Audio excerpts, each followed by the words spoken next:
नमस्कार, प्रणाम। मैं त्रिपाठी आराधना आप सभी का अपने इस नए वीडियो में स्वागत करती हूँ और आज आप सबके समक्ष लेकर आई हूँ अपने जिस जिस संग्रह का मैंने जिक्र किया था अपने पिछले वीडियो में, वही संग्रह, उसी संग्रह से एक कविता।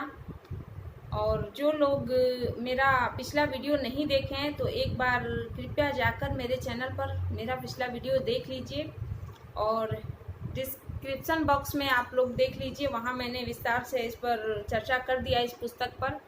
हालांकि बहुत ज़्यादा नहीं, लेकिन कुछ शब्दों में मैंने ये परिचय दे दिया है इस पुस्तक का, इस संग्रह का और इस संग्रह की लेखिका का। और मेरे विचार भी वहाँ उपस्थित हैं, आप लोग उससे भी परिचित हो जाएंगे कि मैं आगे क्या सोच रही हूँ, क्या करने वाली हूँ। तो क्योंकि अगर इस वीडियो में मैं विस्तार से कुछ भी बताने लगी तो मेरी ये वीडियो लंबी हो जाएगी। और जैसे कि आप लोगों को पता है कि मैं अभी बहुत ज़्यादा लंबी वीडियो नहीं बनाती हूँ, 2-4 मिनट 6 मिनट तक, बहुत ज़्यादा से ज़्यादा हो तो 7-8 मिनट की वीडियो होती है। उससे भी कम मेरा ज़्यादातर वीडियो 3-4 मिनट में ही सीमित रहता है। तो आज शुरू करती हूँ इस काव्य संग्रह के प्रथम खंड से प्रथम कविता आप सबके समक्ष प्रस्तुत करती हूँ अपनी आवाज़ में। एक बार आप लोग ज़रूर सुनिए और कहीं कोई त्रुटियाँ होती हैं ये कविता पाठ करने में तो उससे मुझे आप लोग कमेंट बॉक्स में सूचित ज़रूर कर दीजिएगा, मुझे आप लोग परिचित ज़रूर करा दीजिएगा। और अगर मेरी आवाज़ में आपको सुनना अच्छा लगता है तो उससे भी मुझे सूचित ज़रूर करिएगा।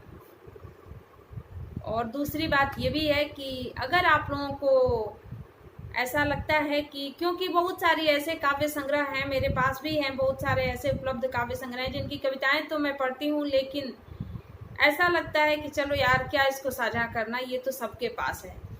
लेकिन ऐसा नहीं है, कभी कभी कुछ कविताएं मैं अपने लिए, मेरा खुद का अनुभव है, मुझे ऐसा लगता है कि नहीं, अब जो चीज़ मुझे पढ़ना है मुझे उस चीज़ को अपने वीडियो में भी कैद जरूर करना है। क्योंकि ज़रूरी नहीं है कि हरदम कोई कविता संग्रह या कोई भी किताब आपके पास ही हो। कभी कभार आप इधर उधर पते पे चले जाते हैं, घर रहने लगे, कभी कहीं या किसी को आप अपना संग्रह दे देते हैं तो फिर उस बीच आपको पढ़ने का, सुनने का मन करता है तो उपलब्ध नहीं हो पाता है। इसीलिए मैं सोच रही हूँ कि इस संग्रह से मैं शुरुआत करती हूँ। अगर आप लोगों के पसंद का भी कोई संग्रह हो, कोई कविताएं हों तो मुझे कमेंट बॉक्स में आप लोग ज़रूर सुझाइएगा। मेरी पूरी कोशिश रहेगी कि इसके बाद मैं आप लोगों के पसंद की भी कविताएं पढूं। तो शुरू करती हूँ इस काव्य संग्रह से प्रथम कविताओं का पाठ। एक बार आप लोग ज़रूर सुनिए और आनंद लीजिए। दरअसल मैंने सोचा था कि विस्तार से इस पर चर्चा करके ही छोड़ दूं, लेकिन कहीं ना कहीं ये कविता संग्रह, इस संग्रह की सारी कविताएं मुझे अपनी सी लगी, अपने शब्द लगे, अपने भाव लगे, तो इससे जुड़ाव मेरा बढ़ता गया। और इस वजह से बाद में जो करूंगी मैं इस पर विस्तार से चर्चा करूंगी, क्या करूंगी इसका तो निर्णय मैं बाद में करूंगी। लेकिन अभी फिलहाल के लिए तो मेरा यही मकसद है कि नहीं, मुझे इस पूरे काव्य संग्रह को अपने वीडियो में कैद कर लेना है। क्योंकि आगे चल के अगर जब भी कभी मुझे सुनने का मन हो, या ये कहिए कि यादों के रूप में मुझे उन्हें याद करने का मन हो, तो मैं अपना वीडियो देख के याद कर सकूं। क्योंकि हृदय के बहुत करीब है ये संग्रह और इस संग्रह की कविताएं भी। बहुत ऐसा होता है, हालांकि मुझे पहले तो इसका एहसास नहीं था, नहीं तो बहुत सारे ऐसे कविता संग्रह भी हैं जो मैं पढ़ी तो थी लेकिन उसको कहीं साझा नहीं कर पाई। कहीं शायद पढ़ी और कुछ गांव हैं तो कुछ यहाँ वहाँ करके छूट ही गए। अगर किसी को पसंद आने लगे तो मैंने उसे भेंट स्वरूप दे भी दिया। लेकिन अब से मेरे मन में ये चीज़ हो गया है कि जो भी संग्रह मुझे उपलब्ध होगा उस संग्रह की कविताओं को मेरी पूरी कोशिश रहेगी कि मैं अपने वीडियो में साझा कर लूँ और उनकी उस यादों के रूप में उन्हें कैद कर लूँ अपने वीडियो में। तो मैं शुरू करती हूँ, एक बार आप लोग जरूर सुनिए। इस काव्य संग्रह के प्रथम खंड से प्रथम कविता है। हालांकि मैं आप लोगों को बताना भूल गई ये कौन सा काव्य संग्रह है। दरवाजा खोलो बाबा, इसकी लेखिका हैं डॉक्टर मोनिका शर्मा जी।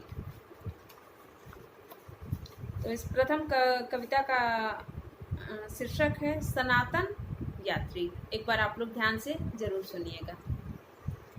दुख के बदले सुख अर्जित करते पिता, दुख के बदले सुख अर्जित करते पिता, स्वयं को ठगते छलते, स्वयं को ठगते छलते, भावी कल के सपनों को पोसते, भावी कल के सपनों को पोसते, सूखे तन रूखे मन के तंतुओं को, हर संबंध के मोह बंध की नमी से पृथक कर, स्नेह साथ पाने की अधीरता को त्याग, स्वीकारते हैं पीड़ा अप्रवासी होने की, स्वीकारते हैं पीड़ा अप्रवासी होने की।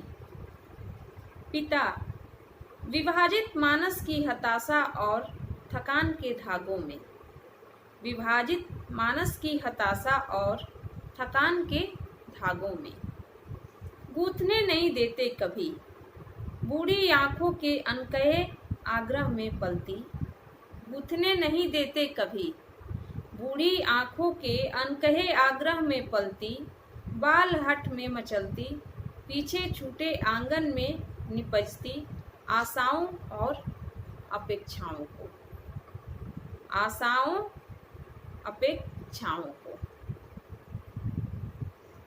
कमाने जुटाने के चिर अस्थाई फेरने, कमाने जुटाने के चिर अस्थाई फेरने, सारथी बन गृहस्थी की जरूरतों का रथ सींचते, कमाने जुटाने के चिर अस्थाई फेरने, सारथी बन गृहस्थी की जरूरतों का रथ खींचते, एक पुरुष को गढ़ा सनातन यात्री के रूप में, एक पुरुष को गढ़ा सनातन यात्री के रूप में। पिता, ठहर कर फिर नहीं देखते कभी, पिता, ठहर कर फिर कभी फिर नहीं देखते कभी, गोधूली गोधूली में गुम होता सूरज, पिता, ठहर कर फिर नहीं देखते कभी, गोधूली में गुम होता सूरज, भोर का चांद, धवल धूसर सिंदूरी आभा से रंजित आसमान के रंग, धवल धूसर सिंदूरी आशा से रंजित आसमान के रंग। तो ये प्रथम कविता तो समाप्त हो गई। एक बार आप लोग ज़रूर बताइएगा कि मेरी आवाज़ में आपको कैसी लगी और मैंने कैसा कविता पाठ किया। तो बहुत बहुत धन्यवाद। एक बार आप लोग मेरे इस YouTube चैनल को सब्सक्राइब भी ज़रूर कर लीजिएगा अगर नहीं किए हैं तो, और अपने विचारों से मुझे परिचित भी ज़रूर कराइएगा। बहुत बहुत धन्यवाद।